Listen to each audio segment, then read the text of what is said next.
Ready to teach में आपका स्वागत है। आज हम 7th क्लास का सिविक्स की जो बुक है उसका चैप्टर नंबर 2 लेकर आए हैं और चैप्टर्स का नाम है स्वास्थ्य में सरकार की भूमिका। तो हम इस चैप्टर के बारे में पढ़ेंगे कि किस तरीके से सरकार स्वास्थ्य में अपनी भूमिका अदा करती है, क्या सरकार की रिस्पॉन्सिबिलिटी होती है, इसके बारे में हम अभी पढ़ेंगे। आइए चैप्टर्स की ओर बढ़ते हैं। लोकतंत्र में लोगों की ये अपेक्षा रहती है कि सरकार उनके कल्याण के लिए कार्य करे। जो लोकतंत्र होता है, लोकतंत्र में सरकार जनता के लिए कार्य करती है और वो कार्य कई सारे हो सकते हैं, जैसे शिक्षा, स्वास्थ्य, रोजगार प्रदान करना, गृह निर्माण, सड़क विकास, बिजली और स्वास्थ्य भी एक बहुत बड़ा टॉपिक या मुद्दा है जिसको हर एक व्यक्ति को इस चीज़ की ज़रूरत होती है। और स्वास्थ्य, हम सब स्वस्थ रहेंगे जभी हम कुछ काम कर सकेंगे और ये सरकार की इसमें बहुत बड़ी भूमिका होती है। अपने आसपास के जो एरिया हैं उनमें साफ़ सफाई रखवाना, गंदगी ना फैलने देना, ये सारी चीज़ें हैं। इसके चलते ही हम स्वस्थ रह सकते हैं। अब स्वास्थ्य क्या है? स्वास्थ्य की मीनिंग यही है कि रोगों से मुक्ति, बीमारियों से, रोगों से मुक्ति ही स्वास्थ्य को कहलाता है। और इसमें या किसी बीमारी का ना होना, कोई डिसीज़ का नहीं होना ही सही स्वास्थ्य होता है हमारा, जिससे हम एक्टिव होकर कुछ ना कुछ करते हैं, अपनी सारी एक्टिविटी करते हैं। जब हम सही रहते हैं, हम स्वस्थ रहते हैं, तो हम सारे कार्यों को आसानी पूर्वक और सही तरीके से कर पाते हैं उन कार्यों को। स्वास्थ्य, इसमें जैसे कि बताया स्वास्थ्य क्या है। स्वास्थ्य के बारे में हम अनेक प्रकार की सोच सकते हैं, अनेक प्रकार से सोच सकते हैं। स्वास्थ्य का अर्थ है हमारा बीमारियों और चोट आदि से मुक्त रहना। वही जो मैंने अभी एक्सप्लेन किया था वही है कि हमें बीमारी ना होना, तभी हम स्वस्थ हैं। और समय समय पर हम साफ़ सफाई अपने घर में करते हैं, अपने बाहर आस पड़ोस में करते हैं, जिससे कि हम बीमारियां ना फैलें और हम स्वस्थ रहें। स्वास्थ्य में सबसे अदा जो करता है साफ़ सफाई, उसके बाद स्वच्छ पानी। जो स्वच्छ पानी जो होता है, इस पानी के माध्यम से ही, अगर पानी आपका सही नहीं है, साफ़ नहीं है और आप उसे पीते हो तो उससे हमारे शरीर में कई सारी बीमारियां बनती हैं, जिससे हमारे शरीर को कई सारा नुकसान भी देखने को मिलता है। भारत में स्वास्थ्य सेवाएं, भारत में कई तरीके से स्वास्थ्य सेवाएं दी गई हैं और भारत में हर साल लगभग 15,000 नए डॉक्टर योग्य होते हैं। और ग्रामीण क्षेत्रों में जो है, अधिकांश शहरी क्षेत्रों में बसते हैं, लेकिन जो डॉक्टर्स होते हैं वो ग्रामीण में कम जाना पसंद करते हैं, वो शहरी क्षेत्रों में ज़्यादा रहना चाहते हैं, क्योंकि ग्रामीण में उन्हें सुविधाएं नहीं मिलती हैं, फैसिलिटीज़ नहीं मिलती हैं, जिनके चलते वो शहर की ओर बढ़ते हैं और शहर में ही रहना चाहते हैं। ये कुछ डेटा है और इसे और पढ़ते हैं। जैसा कि सन 1950 में भारत में केवल 2717 अस्पताल थे। 1950 में केवल 2717 अस्पताल थे, जो कि सन 1991 में बढ़कर 11,174 हो गए और सन 2000 में इनकी संख्या 18,218 हो गई।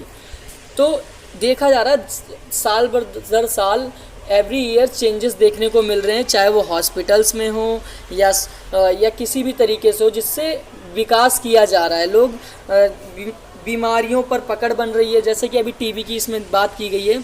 आइए पढ़ते हैं। भारत में करीब 5 लाख लोग प्रति वर्ष टीबी से मर जाते हैं। जो भारत है उसमें 5 लाख लोग टीबी से मर जाते हैं और स्वतंत्रता प्राप्ति से अब तक इस संख्या में कोई परिवर्तन नहीं हुआ है। और हर वर्ष मलेरिया के लगभग 20 लाख मामले रिपोर्ट प्राप्त होती हैं और ये संख्या कम नहीं हो रही है। देखा जाता है कि टीबी जो है, अगर शुरू में पकड़ में आ जाए तो उसका इलाज पॉसिबल है, लेकिन अगर वो बिगड़ जाती है तो फिर उसमें व्यक्ति की जान चली जाती है। और ये जो बीमारियां हैं बेसिकली ग्रामीण एरिया में थोड़ा ज़्यादा देखने को मिलती हैं और ग्रामीण एरिया में अगर साफ़ सफाई आप रखते हो तो ये बीमारियां बीमारियों से बचा जा सकता है, इनसे निपटा जा सकता है। और इसीलिए ग्रामीण में ब्लॉक स्तर पर आशा वर्करों को रखा गया है और छोटी छोटी डिस्पेंसरी कैब वगैरह बनाई गई जिसके माध्यम से लोगों का इलाज किया जाता है। बीमारियों का समय समय पर जांचें भी होती हैं। अब सरकार अपने स्तर पर बहुत ही ज़्यादा कार्य करती है। एम्बुलेंस की सुविधा हो गई है, ब्लड बैंक आदि हो गया है और स्वास्थ्य केंद्र बनाए गए हैं, अस्पतालों में प्रशिक्षण को बढ़ावा दिया गया है और मरीजों के लिए दवाइयाँ उपलब्ध करवाना और हर एक मर्ज का इलाज अपने ही ज़िले में करवाने भी सरकार का ये दायित्व होता है, ये कार्य होता है। आइए आगे बढ़ते हैं। भारत में बड़ी संख्या में डॉक्टर, दवाखाने और अस्पताल हैं और देश में सार्वजनिक स्वास्थ्य सेवाओं को चलाने का पर्याप्त अनुभव और ज्ञान भी उपलब्ध है। देखो भारत एक बहुत बड़ी आबादी वाला देश है जहाँ पर कई सारे राज्य हैं, राज्यों में कई सारे हॉस्पिटल्स हैं और फिर ज़िलों में ब्लॉक स्तर पर छोटे डिस्पेंसरीज बनाई गई हैं। तो इन सब का उद्देश्य यही है कि किसी भी तरीके से लोगों को स्वस्थ रखना, बीमारियों से बचाना और इस पे सरकार पूरा का पूरा ध्यान बनाए रखती है और समय समय पर कड़े से कड़े कदम भी उठाती है। हमेशा डॉक्टर्स, नर्स इन लोगों की कमी होने पर देखा जाता है कि रिक्रूट करे जाते हैं, नए डॉक्टर्स आते हैं, नई नर्सें आती हैं अस्पतालों में और जिससे इलाज को सही तरीके से किया जा सके और लोगों को मृत्यु से, मरने से बचाया जा सके। आगे बढ़ते हैं। एक इलाज का खर्च, ये दो बच्चों की स्टोरी है, अमन और रंजन की। ये दोनों अच्छे मित्र हैं। रंजन का परिवार जो है साधन संपन्न है। साधन संपन्न का मतलब उनके पास सारी चीज़ें हैं, उनके पास मतलब थोड़ा रिच फैमिली से बिलोंग करते हैं रंजन, और जो अमन है वो थोड़ा सा मिडिल फैमिली से है। तो इस पूरी स्टोरी में बताया गया है इन दोनों बच्चों को वायरल फीवर आता है और दोनों अलग अलग हॉस्पिटल में जाते हैं। जो रंजन है वो प्राइवेट हॉस्पिटल में जाता है क्योंकि वो उसके पापा या उनके फैमिली बैकग्राउंड बहुत अच्छा है, उन पर पैसा है, तो उन्होंने प्राइवेट हॉस्पिटल में जाते हैं। लेकिन वहीं अमन की बात की जाए तो वो एक सरकारी हॉस्पिटल में इलाज कराता है जहाँ लंबी लंबी लाइनों का सामना करना पड़ता है और एक टेस्ट कराया जाता है तो उसकी रिपोर्टों में एक दो दिन का इंतज़ार करना पड़ता है। और वहीं सरकारी जो हॉस्पिटल्स होते हैं उसमें पैसा कम लगता है, प्राइवेट में थोड़ा ज़्यादा लगता है। तो ये दोनों की स्टोरी है। इसमें इस स्टोरी का जो कंक्लूज़न यही है कि प्राइवेट और सरकारी दोनों हॉस्पिटलों की तुलना की गई है और इसमें बताया गया है कि जो प्राइवेट हॉस्पिटल्स जो होते हैं वो अत्यधिक यानी ज़्यादा से ज़्यादा पैसे लेते हैं और जो सरकारी हॉस्पिटल हैं वो बहुत कम पैसे लेते हैं क्योंकि उनको फंडिंग गवर्नमेंट कर रही होती है, उनकी मदद गवर्नमेंट कर रही होती है और गवर्नमेंट सरकारी हॉस्पिटलों को चलाती है। लेकिन दोनों की सुविधाओं में ज़मीन आसमान का अंतर देखने को मिलता है जो कि आज भी हमारे देश में, समाज में ये चीज़ें हैं। और ऐसा भी देखने को मिलता है सरकारी हॉस्पिटलों में बहुत लंबी लंबी लाइनें होती हैं जिसके चलते मरीज़ को प्रॉपर इलाज नहीं मिल पाता है और वो ठीक नहीं हो पाता है और वो उसकी मृत्यु हो जाती है। लेकिन प्राइवेट हॉस्पिटल, वहीं प्राइवेट की बात की जाए, अगर कोई सीरियस पेशेंट भी जाता है तो वो उसको वहाँ पर अच्छे से ट्रीटमेंट मिलता है और वो जल्द से जल्द ठीक हो जाते हैं। लेकिन पैसा बहुत ज़्यादा अधिक मात्रा में लगता है। तो इस तरीके से इसमें ये बताया वायरल फीवर की स्टोरी दोनों की बताई गई है। दोनों बच्चे वायरल फीवर की बात करते हैं, एक तरफ उसके ज़्यादा पैसे लगते हैं, एक तरफ इसके कम पैसे लगते हैं। भीड़ की बात की गई है, कितनी भीड़ होती है। तो सरकारी और प्राइवेट हॉस्पिटलों के बारे में बताया गया इस स्टोरी में। आगे जो हेडिंग्स है ये है सार्वजनिक और निजी स्वास्थ्य सेवाएँ। देखिए, दो तरीके की स्वास्थ्य सेवाएँ होती हैं। एक सार्वजनिक जो कि सबके लिए होती है, निजी स्वास्थ्य सेवाएँ जो होती हैं वो पर्सनल प्राइवेट होती हैं। निजी का मतलब प्राइवेट और सार्वजनिक फॉर सबके लिए। सार्वजनिक की जो मीनिंग है वो सबके लिए होती है, कोई भी व्यक्ति जा सकता है, कोई भी व्यक्ति अपना इलाज करवा सकता है। निजी स्वास्थ्य सेवाएं वही लोग करा पाते हैं जिनके पास पैसा होता है। प्राइवेट हॉस्पिटल हो गया, प्राइवेट डिस्पेंसरी हो गई, नर्सिंग होम हो गए छोटे छोटे, उनमें जो डॉक्टर्स होते हैं वो इलाज तो करते हैं लेकिन उसका बहुत अधिक ज़्यादा मात्रा में पैसे भी लेते हैं। और इलाज अच्छा किया जाता है। दोनों ही जगह अच्छा इलाज किया जाता है, लेकिन प्राइवेट में थोड़ा ज़्यादा अच्छा देखने को मिलता है। सार्वजनिक सेवाएं, ये जो सार्वजनिक सेवाएं हैं, ये सार्वजनिक सेवाओं में एम्बुलेंस आ जाता है आपका, जो कि सबके लिए होती हैं, और हम एक नंबर डायल करते हैं, तुरंत हमारे घर एम्बुलेंस आ जाती है।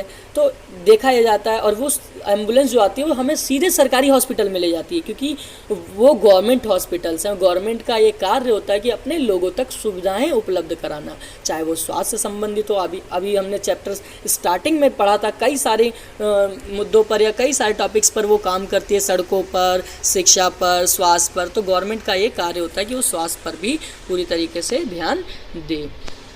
और इसमें ये प्राइवेट, सरकारी और अमन, देखिए ये अमन और उसकी कहानी भी बताई, अमन का भी जिक्र किया गया है, क्योंकि ये दोनों, रंजन और अमन, ये दोनों प्राइवेट और सरकारी हॉस्पिटल में जाते हैं, दोनों को बहुत अंतर देखने को मिलता है। तो ये सारी चीज़ें इनमें बताई गई हैं इस चैप्टर में। आइए आगे बढ़ते हैं। हाँ, हमें पहली बात तो हम स्वस्थ रहेंगे जब ही हम कोई कार्य कर सकते हैं।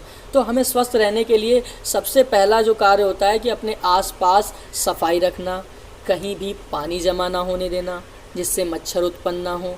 अगर मच्छर पैदा हो गए, गंदे पानी में मच्छर पैदा होते हैं, अगर मॉस्किटो हो गए तो उनसे ये होगा, तुम्हें बीमारियां होंगी, मलेरिया फैलेगा, डेंगू हो सकता है। तो हमें ये चीज़ें ध्यान देनी होती है। हम स्वस्थ अपने आप भी रह सकते हैं, हम साफ़ सफाई रख के भी रह सकते हैं, और जितना हम साफ़ सफाई रखेंगे उतना ही हमारे लिए अच्छा होगा और हम उतना ही कम बीमार होंगे। ये आगे बढ़ते हैं। निजी स्वास्थ्य सेवाओं में वही प्राइवेट हॉस्पिटल की बात की जा रही है, जहां कई सारी सुविधाएं होती हैं, एक्सरा, अल्ट्रासाउंड जैसी, और स्पेशलिस्ट डॉक्टर्स होते हैं, प्रयोगशालाएं होती हैं, पर उन सब का चार्जेस हमें खुद देना पड़ता है। और सरकारी हॉस्पिटल में क्या होता है, वो सारे चार्जेस गवर्नमेंट देती है, इलाज हम खुद करवाते हैं। बस ये देखने को मिलता है, ये डिफरेंस होता है हमारा सरकारी और प्राइवेट हॉस्पिटल में। सुविधाएं लगभग बराबर भी होती हैं। स्वास्थ्य सेवाएं समानता, क्या सबके लिए पर्याप्त स्वास्थ्य सेवाएं उपलब्ध हैं? देखिए, सबके लिए स्वास्थ्य सेवाएं होती हैं, चाहे वो अमीर हो चाहे वो गरीब हो, बशर्ते अमीर जो लोग हैं, अमीर वर्ग के जो लोग हैं, जो रिच फैमिली से बिलोंग करते हैं, वो प्राइवेट हॉस्पिटल में जाना पसंद करते हैं, गवर्नमेंट में नहीं जाते हैं। क्यों? क्योंकि गवर्नमेंट में बहुत ज़्यादा भीड़ होती है, वहाँ पुअर लोग ज़्यादा जाते हैं जिन पे पैसा नहीं होता, और वहाँ भीड़ के कारण ही ऐसा होता है कि इलाज प्रॉपर ढंग से नहीं मिल पाता है।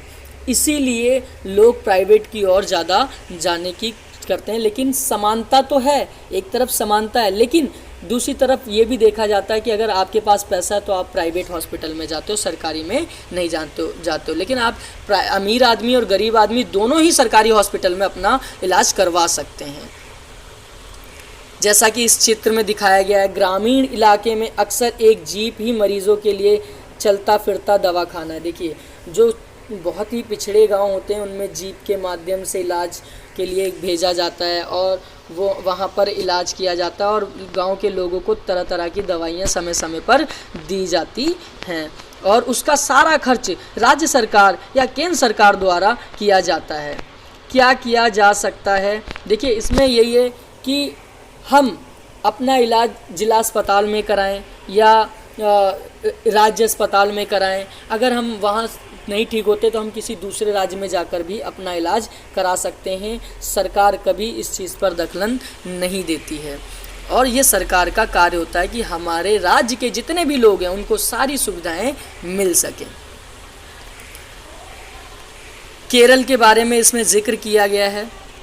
केरल का अनुभव, 1996 में केरल सरकार ने राज्य में कुछ महत्वपूर्ण परिवर्तन किए। राज्य के पूरे बजट का 40% पंचायतों को दे दिया गया, और इससे पंचायतें अपनी आवश्यकताओं को योजनाबद्ध कर उनकी पूर्ति कर सकते। जो पंचायत होती हैं, पंचायतों में 40% बजट जो था वो पंचायत को दे दिया, जिससे कि पंचायत में जिन जिन चीज़ों की ज़रूरत पड़े लोगों को, वो चीज़ें मुहैया कराई जा सके, जैसे दवाइयों की कमी, अस्पतालों का ना होना, ठीक है, और डॉक्टर्स की कमी, इन सब चीज़ों को दूर करने के लिए बजट बढ़ाया गया।